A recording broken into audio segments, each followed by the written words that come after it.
we get them down in the valley, we can take them.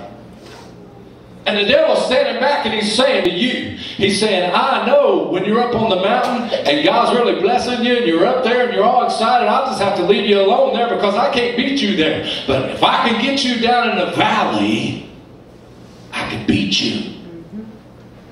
Devil's placing the money down for your soul. He's saying that I can beat him if I can just get that person down in the valley. I will destroy him. I'll take him down. The devil is betting against you that you cannot make it to the valley. Oh, I got good news for you. Stay with me. Verse 24. So do this thing, dismiss the kings, each from his position, and put captains in their places. And you shall muster up an army. Here are these guys mustering again. Muster up an army like the army that you have lost. Horse for horse, chariot for chariot.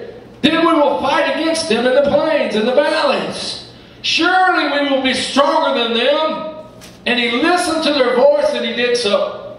Let me tell you something. Number 3. You better get a hold of this. I'm going to tell you right now. The devil, you may beat the devil and you will beat the devil, friend. I'm going to tell you something. You will have mountaintop experiences. You will beat the devil in this valley. But guess what number 3 is? Satan's going to come back fully loaded and ready to go.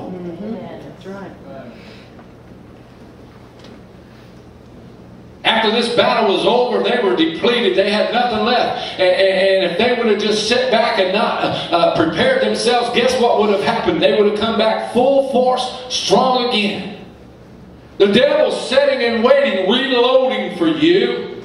He's sitting and waiting, ready to put things in place. And guess what else the devil's good at? And God spoke to me when I read this part about dismiss everybody and put in new leaders. I'm going to tell you what the devil does. He comes at you in a new way. Well, you whip him in one way and you whip him in the valley. You whip him right there. I'm going to tell you something. You think it's over? No, it ain't over. You know what he's going to do? He's going to adjust. Yes. He's going to make something new.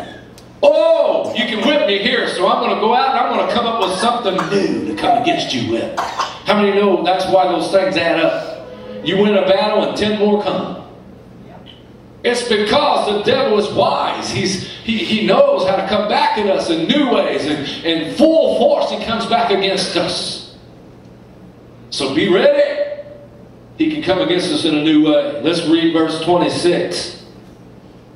So it was in the spring of the year that Ben-Hadad mustered up the Syrians and went up to Aphek to fight against Israel. Isn't that amazing?